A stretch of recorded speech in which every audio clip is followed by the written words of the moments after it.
안녕하세요. 책 읽어주는 여자 에젤 강미경입니다. 몇 달 전에 제가 소개해드린 정글의 천국을 짓는 사람의 주인공 장요나 선교사님은 지난 30년 동안 베트남을 비롯한 미얀마, 라오스, 캄보디아에 교회를 300개 이상 또 학교와 병원을 수십 개를 지으셔서 베트남의 언더우드라 불리는 귀한 분이신데요. 제가 며칠 전에 경남 양산 감림산 기도원에 연말을 맞아서 기도하러 갔다가 설교하러 오신 장요나 선교사님을 직접 만나 뵙고 작년에 새로 나온 신간 가라 니느웨로 이 책에 사인을 받아왔습니다. 이 책을 읽으면서 참 많이 놀라고 울었는데요. 선교지에서 일어나는 사도행전의 기적들 전해드립니다. 베트남에 선교사로 떠나기 전 나는 신학을 공부하면서 남서울 비전교회 최요한 목사님과 함께 전국을 돌며 부흥회를 인도했다. 최 목사님은 10살이나 아래였지만 내 영적 지도자였다. 그때 나는 초신자와 다름없었다. 10개월 식물인간에서 기적적으로 깨어나 최요한 목사님의 안수기도로 몸이 회복되어 하나님을 만난 첫사랑의 감격으로 열정에 불타올랐지만 영적 분별력이나 지혜는 부족했다. 그런 나를 위해 주님은 특별한 천사와의 만남을 준비하셨다. 천사를 처음 만난 건 대구 주암산 기도원에서였다. 최 목사님과 나는 집회 기간 동안 종종 기도원에 올라가 밤샘 기도를 했는데 그때도 대구에서 집회를 하던 중이라 밤늦게 주암산 기도원에 올랐다. 우리는 개울가에 있는 바위를 하나씩 차지하고 앉았다. 콸콸 물 흐르는 소리와 바람 소리, 풀벌레 소리밖에 들리지 않아 기도하기에는 더할 나위 없이 좋았다. 한참 기도하고 있는데 눈앞에 뭔가 어른거리는 게 보였다. 베토벤처럼 치렁치렁한 가발을 쓴 남자 같아서 깜짝 놀라 나도 모르게 사탄아 물러가라 하고 소리를 쳤다. 그러자 눈앞에서 그 커다란 얼굴이 고개를 저으며 안 가겠다고 했다. 그러나 나를 위협하는 것 같지는 않아서 나는 방향을 바꿔 앉아 기도를 계속 하려는데 그 얼굴이 또다시 나타났다. 도저히 안 되겠다 싶어 누구냐 하고 소리쳤더니 너를 보호하는 수호천사다 라고 했다. 수호천사라니 세상에 그런 게 어디 있는가 싶어 나는 웃기지 말라고 소리치며 그를 물리치려 했다. 그때만 해도 모든 천사들은 섬기는 영으로서 구원받을 상속자들을 위해 섬기라고 보내심이 아니냐. 히브리서 1장 14절 말씀을 몰랐다. 한참 실랑이를 벌이고 있는데 조금 떨어진 곳에서 기도하시던 최요한 목사님이 장집사 뭐요? 하고 물었다. 내 앞에 베토벤 같은 남자가 자꾸 나타납니다. 그래요? 내 눈엔 아무것도 안 보이는데요. 주님, 영을 분별할 수 있게 하옵소서. 장집사, 이름을 한번 물어보세요. 그래서 내가 너의 이름이 뭐냐? 하고 묻자 베토벤 천사인지 사탄인지 모를 그는 데오그라이스트라고 대답했다. 분명 코앞에서 대화를 주고받는데도 최 목사님은 천사와 내가 하는 말을 듣지 못했다. 목사님, 데오그라이스트라고 하는데요. 그러자 목사님은 데오라면 신학에서 하나님을 뜻하는데 어떤 스펠링을 쓰는지 물어보세요. 그래서 다시 물어보려는 찰나 베토벤 같은 천사가 사라져버렸다. 그 뒤로 베토벤 천사는 수시로 나타났다. 눈을 감으면 내 오른편에 바짝 붙어서서 큰 얼굴을 내게 들이밀고 있는 모습이 보였다. 서로 닿을 듯 가깝게 있지만 만져지지 않았고 눈을 뜨면 보이지 않았다. 하지만 항상 곁에 있으면서 힘이 되고 의지가 되어 주었다. 영적으로 모르는 건 일러주고 잘못 알고 있는 건 바르게 방향을 잡아주었고 위험한 일이 닥치면 해결할 수 있도록 도와주었다. 말 그대로 나의 수호 천사였다.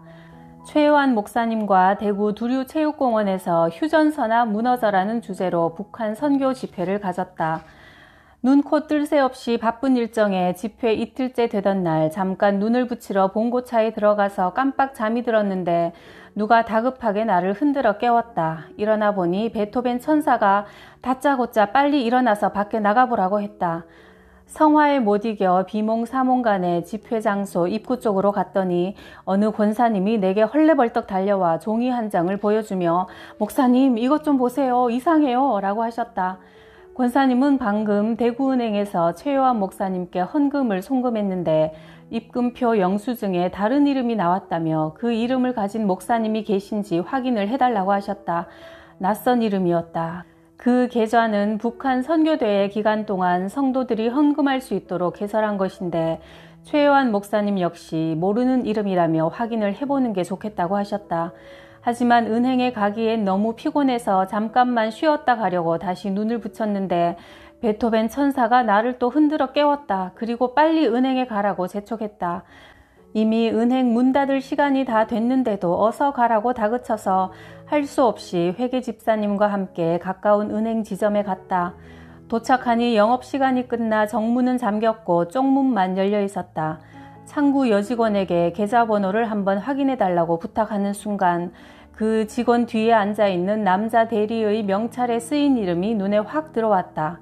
전날 밤 주암산 기도원에서 기도할 때 환상 중에 본 이름과 같았기 때문이다. 전날 기도할 때 내가 앉은 바위 위로 수많은 개미가 떼지어 올라왔다. 그때 개미떼 중간에 있는 왕개미가 밥풀을 물고 있었는데 거기 쓰인 이름 석자가 바로 그 남자 대리의 이름이었다. 나는 여직원에게 통장을 찍어 봐달라고 했다. 그 직원이 기계에 통장을 넣으려 할 때 바로 뒤에 있던 남자 대리가 손님 잠깐만요 하더니 그 통장을 가지고 지점장실로 들어갔다. 그리고 조금 후에 나와서 아무 이상이 없다고 했다. 그러자 베토벤 천사가 본점에 가보라고 했다.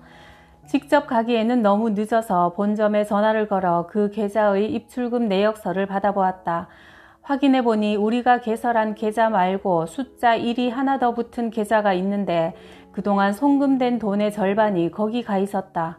분명 착오가 있는데도 남자 대리는 통장에 이상이 없다며 우리를 돌려보냈으니 거기서 문제가 생긴 게 틀림없었다. 우리는 그 대리에게 가서 입출금 내역서를 보여주며 어떻게 된 일이냐고 따졌다. 그러자 그 대리가 우리를 지점장실로 데려갔다. 우리를 보자 지점장은 살려달라고 하면서 무릎을 꿇었다. 그 계좌가 북한 선교를 위해 헌금하고픈 불특정 다수를 위해 만든 걸 알았던 지점장이 대리와 짜고 기이한 방법으로 돈을 빼돌린 거였다. 내게 잘못을 고한 지점장은 뜻밖에도 책상 서랍에서 성경책을 꺼냈다. 제가 어려서부터 교회를 다녔지만 권사님이신 어머니가 제발 교회에 나오라고 매주 간곡히 부탁하시는데도 바쁘다는 핑계로 안 나갔습니다. 하지만 이번 주부터는 당장 교회에 다니겠습니다. 그때 최혜환 목사님 일행이 은행에 도착했다. 자초지종을 듣자 일행은 당장 경찰에 신고해야 한다며 전화를 찾았다. 그런데 베토벤 천사가 지점장 옆에 서서 내게 용서해 주라고 거듭 말했다. 그래서 목사님, 데오그라이스트가 지점장을 용서해 주라고 하는데요 라고 말씀드리니 목사님은 그래요? 그럼 용서하지요 하시며 지점장님이 다시 하나님을 향한 믿음을 회복할 수 있도록 간절히 기도해 주셨다. 그 일을 통해 성도들의 귀한 헌금도 되찾고 지점장의 영혼도 구할 수 있었으니 얼마나 감사했는지 모른다. 나의 수호천사였던 베토벤 천사 데오그라이스트는 그렇게 내가 신학을 공부하는 3년 동안 내내 나와 함께했다. 베토벤 천사는 하늘의 신비뿐 아니라 내가 겪는 모든 상황 속에서 어떻게 행동하고 판단해야 할지 어린아이 가르치듯 하나하나 알려주고 인도해 주었다. 베토벤 천사 덕분에 세상 것으로 가득 차 있던 내가 예수의 사람으로 변화될 수 있었다. 내가 넘어지지 않도록 나의 오른편에서 나를 지켜주었던 데오그라이스트. 그는 열정만 가득하고 믿음이 부족했던 나를 장차 베트남의 수많은 영혼을 구원하는 선교사로 빚으시기 위해 하나님께서 보내주신 특별한 동행자였다고 믿는다. 나는 지금도 그가 보이지는 않지만 항상 나와 함께함을 믿고 있다. 30년 전에는 베트남에 언청이라 하는 구순 9개월 환자들이 엄청 많았다. 먹고 살기 힘든 때라 임신 중에 영양을 제대로 섭취하지 못한 탓이다. 태아의 코와 입술이 형성되는 임신 3, 4개월 때 비타민 B12가 부족하여 입술이 제대로 붙지 않아 언청이가 된 것이다. 유전이 아니라 못 먹어 생긴 병이니 얼마나 가슴이 아픈가. 어린아이 때는 철 모르고 지내지만 청소년기가 되면 자신의 모습에 괴로워하며 심지어 자살하는 이들도 있었다. 당시 세문안교회 의사팀과 이화여대 부속병원 의사들이 의료 선교를 와서 수술해준 아이들이 6,300명이 넘는다. 예쁜 입술을 되찾고 나면 본인은 물론 가족들도 다 예수님을 믿겠다고 고백했다. 그 아이들이 지금은 각 지역 교회에서 신앙생활을 잘 하고 신학을 공부하며 또 다른 생명을 낳기 위해 충성하고 있다. 그러나 한국에서 의료봉사팀이 1년에 한 번 오기 때문에 기회가 한정돼 있어 수술을 못 받는 사람이 나오게 마련이다. 대부분 눈물을 흘리면서도 다음을 기약하며 뒤돌아섰는데 유독 한 자매가 끝까지 내 바짓가랑이를 붙들고 수술해달라고 몸부림치며 울었다. 1년을 꼬박 기다렸는데 바로 자기 앞에서 수술이 끝나자 더 기다릴 수 없으니 제발 수술해달라고 대성통곡하며 나를 쫓아다녔다. 머리는 산발이고 얼굴은 너무 울어서 퉁퉁 부어 땅바닥에 퍼질러 앉아 애원했다. 한 동네에 사는 내 친구도 예쁘게 수술받고 시집을 갔는데 나만 이게 무슨 꼴이에요. 수술을 안 해주면 죽어버리겠어요 하며 울었다. 의사가 다시 올 때까지 집에 가지 않겠다고 고집을 피우며 버텨서 할 수 없이 내가 머무르는 선교센터에서 함께 지냈다. 그리고 몇 달 후 센터에 사는 여러 아이들이 언청이 자매의 영향으로 말투가 어눌해지고 발음이 부정확해지는 게 아닌가. 언청이 자매와 계속 같이 지내게 하다가는 아이들의 발음을 다 망칠 것 같아 나는 고민 끝에 자매를 집에 돌려보내기로 했다. 하지만 설득하기가 쉽지 않았다. 수술 받기 전에는 절대 갈 수 없다고 자기를 보내지 말라고 울었다. 내년에 한국에서 의사들이 오면 제일 먼저 수술해 주겠다고 해도 듣지 않고 며칠 내내 통곡하는 걸 간신히 달래서 생활비를 조금 주어 집으로 돌려보냈다. 자매는 슬픔에 잠겨 울면서 센터를 떠났다. 그런데 하필이면 그해 IMF로 한국에서 의료팀이 오지 않아 자매와의 약속을 지키지 못했다. 그리고 2년 후 내가 오지를 돌아다니며 복음을 전하고 교회를 세워나갈 때였다. 그날도 야라이 성에 있는 소수부족 마을을 찾았다. 해발 1500m가 넘는 고산지대 중에서도 산속 깊숙한 곳에 있는 마을이라 외부와 단절되어 문명의 이기라고는 전혀 찾아볼 수 없는 곳이었다. 움막이라고도 할 수 없는 나무떼기를 엉성하게 겹쳐놓은 곳에 사람들이 둘러앉아 나를 신기해하며 이리저리 살펴보았다.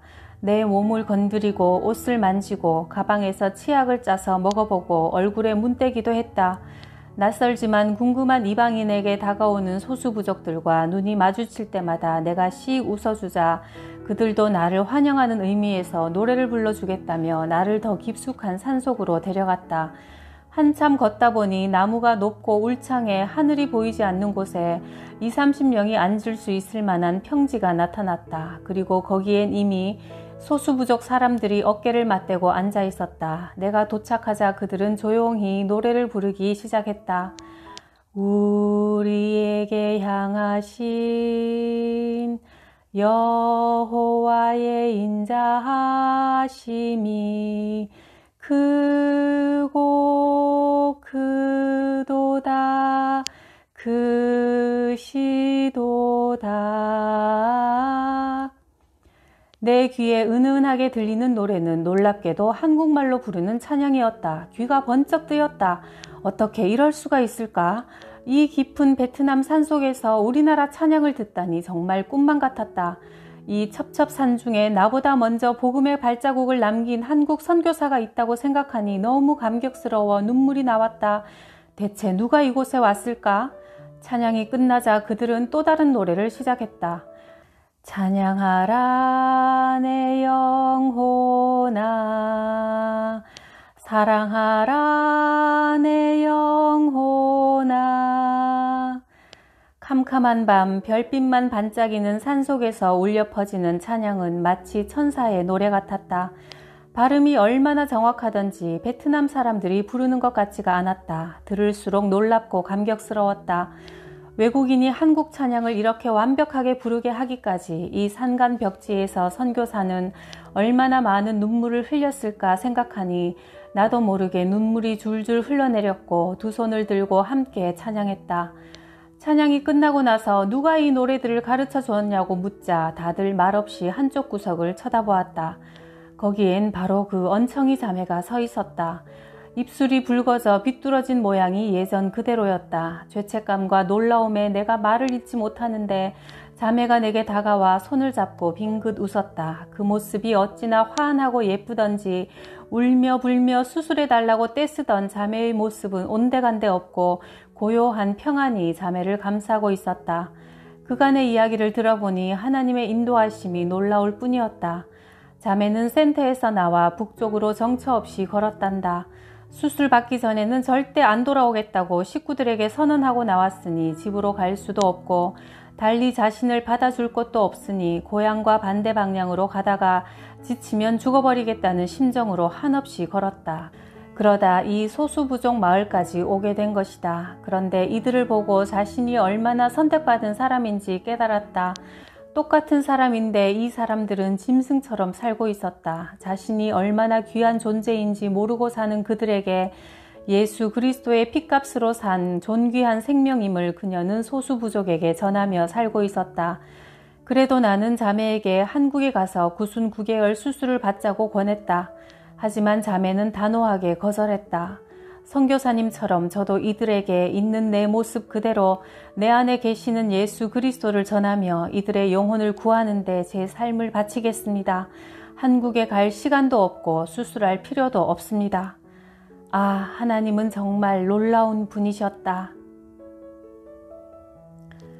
1911년에 다낭을 중심으로 복음이 전파된 남부 베트남은 1940년대는 10만 신자가 될 만큼 크게 부흥했다.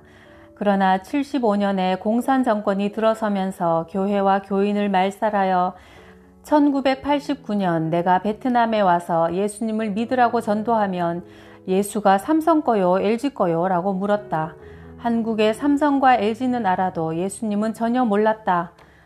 그러다가 베트남 정부는 대외적으로 개방 의지를 보여주기 위해 전략적으로나마 월맹의 수도 하노이에 황자교회를 세웠고 공산화 이전에 기독교인들은 매주 예배를 드릴 수 있었다. 그래서 나는 남쪽 호치민에는 남아있는 그루터기 신자가 더 많을 거라 생각해 숨어서 신앙을 지키고 있는 목사와 신자들을 찾아서 교회를 재건해야겠다고 생각했다. 하지만 그들을 찾는 게 쉽지 않았다. 대외적으로는 교회를 인정한다고 했지만 기독교인에 대한 정부의 위협과 감시는 더 교묘하고 집요해졌다. 공산주의 사상을 변질시킬 수 있는 가장 큰 요인으로 기독교를 꼽기 때문이다. 나는 공산화되기 전에 호치민에 있었던 교회들의 주소지를 입수하여 자전거를 타고서 호치민 시내를 중심가부터 사사치 뒤지기 시작했다. 호치민 벤찌동의 높은 빌딩 뒤에 숨겨져 잘 보이지 않던 빈터에 잡초가 우거져 있었다. 잡초 더미를 헤치고 안으로 들어가 보니 썩고 부서져 흉물스럽게 버려진 교회 건물이 남아 있었다. 그 자리에 무릎을 꿇고 앉아 폐허가 된 이 교회를 다시 세워달라고 간절히 기도했다. 그런데 갑자기 뒤쪽에서 사람의 기척이 느껴졌다. 머릿속에 빨리 도망치라는 경고등이 켜졌지만 이미 그 사람은 내 뒤에 바짝 서서 기도를 하셨지요? 라고 물었다. 이미 다 들켜버렸으니 체념하고 뒤돌아서는데 그 남자가 내 손을 덥석 잡았다. 자신은 공산화되기 전에 이 교회를 담임했던 람 목사인데 홀로 남아 교회를 지키고 있다고 했다. 람 목사가 나를 화장실로 데려갔다. 화장실 역시 낡고 부서졌으나 벽은 온전히 세워져 있어 바깥과 단절돼 있었다. 목사는 화장실 문을 열더니 땅을 파고 그 속에서 뭔가를 꺼냈다. 바로 성경책이었다. 비닐에 꽁꽁 쌓인 성경은 갈피갈피 낡아서 글씨도 희미했다. 람 목사는 성경책을 교회 화장실 바닥에 묻어놓고 매일 와서 꺼내본다고 했다. 썩은 내가 진동하고 벌레가 우글거렸지만 하나님의 말씀을 볼 수 있으니 얼마나 감사한지 모른다며 어떨 때는 말씀이 갈급해 밤에도 와서 손전등을 켜고 성경을 읽는다고 했다. 그 말을 듣고 나는 목사님을 끌어안고 엉엉 울었다. 큰 소리로 찬양할 수 없는 답답함, 성도들과 함께 예배할 수 없는 안타까움은 경험해보지 않은 사람은 모른다. 나도 당시 3년 넘게 베트남에 와 있으면서 가장 큰 고통은 자유롭게 하나님을 섬길 수 없는 것이었다. 그런데 람 목사님은 25년 이상 그 고초를 겪었으니 얼마나 힘들고 외로우셨을까 가슴이 미어졌다. 그때부터 람 목사와 나는 매일 시간을 정해놓고 교회에 와서 함께 기도했다.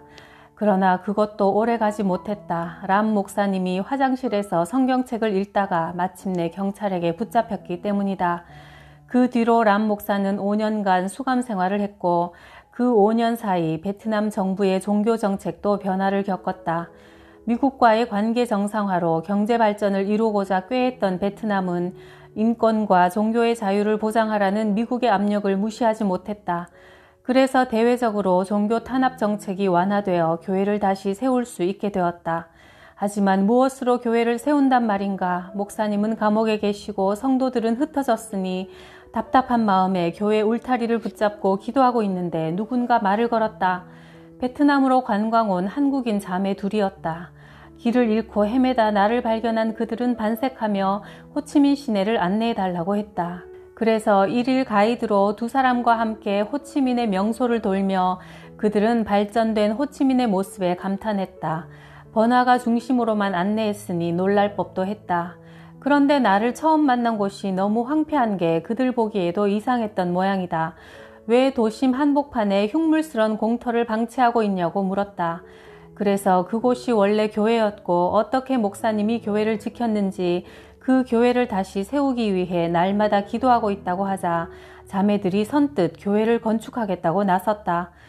마음에 고통이 있어 베트남에 여행을 왔는데 교회를 지어 하늘의 위로를 받고 마음의 평화를 얻고 싶다며 말이다. 나는 너무나 기쁜 나머지 그들의 손을 덥석 잡고 그들의 마음을 감동케 하신 하나님께 감사하고 그들이 하나님 안에서 진정한 평안을 얻기를 기도했다. 그렇게 해서 베트남 호치민에 교회가 건축되기 시작하여 지난 30년 동안 베트남 전역에 약 300개가 넘는 교회가 세워지게 되었다. 한국에서 집회를 마치고 유방암 말기로 죽음을 앞둔 권사님이 찾아오셨다. 베트남에도 몇 번 오셨던 분인데 그때만 해도 회복될 기미가 보였는데 몇 달 사이 암세포가 걷잡을 수 없이 퍼져 가슴에서 고름이 줄줄 나고 겉은 나무 껍데기처럼 딱딱해졌다. 얼마나 살고 싶으실까? 얼마나 낫고 싶으실까?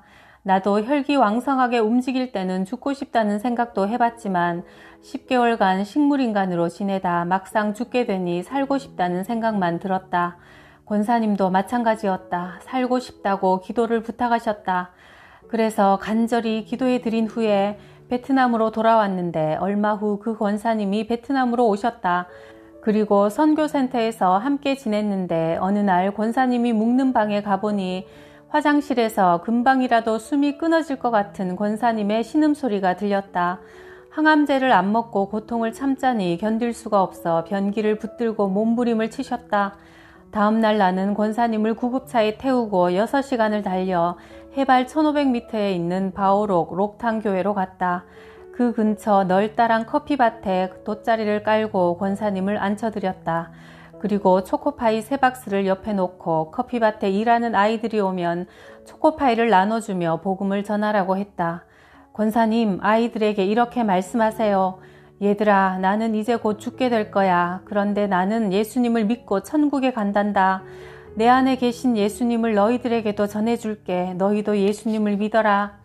한국말로 해도 괜찮다고 했다. 우리는 전하는 자이고 마음을 감동시키는 분은 성령님이시니 아이들이 예수님을 영접하길 간절히 바라는 마음으로 선포하면 분명 하나님께서 역사하실 거라고 믿고 복음을 전하시라고 했다. 그리고 나는 오직 깊숙이 들어가 소수민족 교회의 건축 현장을 돌아보며 내가 맡은 사역을 충실히 하고 돌아가는 길에 권사님을 태워 숙소로 돌아왔다. 다음 날도 똑같은 일을 반복했다. 같은 장소에 돗자리를 깔고 초코파이 3상자를 드린 후 나는 사역지로 출발했다. 그리고 저녁에 권사님과 함께 숙소로 돌아와 예배드리고 안수기도를 했다. 그런데 그날 밤 권사님 방에서 할렐루야 외침이 들렸다. 방으로 돌아오고 얼마 후 고름이 멈추었다. 암 발병 후 처음으로 권사님은 그날 밤 숙면을 취하셨고 그 다음부터는 새살이 돋았고 통증이 사라졌다. 그리고 암에서 자유로워졌다. 영혼을 살리는 일에 목숨을 걸면 주님은 반드시 우리의 시간을 연장시켜 주신다. 먼저 복음을 듣고 예수를 믿은 우리에게 주신 가장 큰 사명은 영혼 구원이다. 이 사명은 선교사에게만 부여된 것이 아니라 예수 믿는 그리스도인 모두에게 주신 가장 큰 사명이다. 그 거룩한 목적에 우리의 시간과 생명을 바치면 십자가의 능력으로 우리를 살리신다.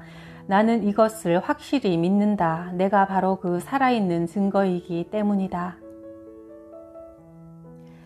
하나님은 죽은 자를 살리시고 안 되는 것을 되게 하시고 없는 것을 있게 하시는 분이심을 선교 현장의 이야기들이 한 번 더 확증해 주었습니다. 게다가 수호천사를 보내어 우리를 항상 돌보고 계신다고 하니까요. 힘내세요. 구독, 좋아요, 댓글로 함께 해주시는 여러분이 제게는 수호천사입니다. 감사드려요.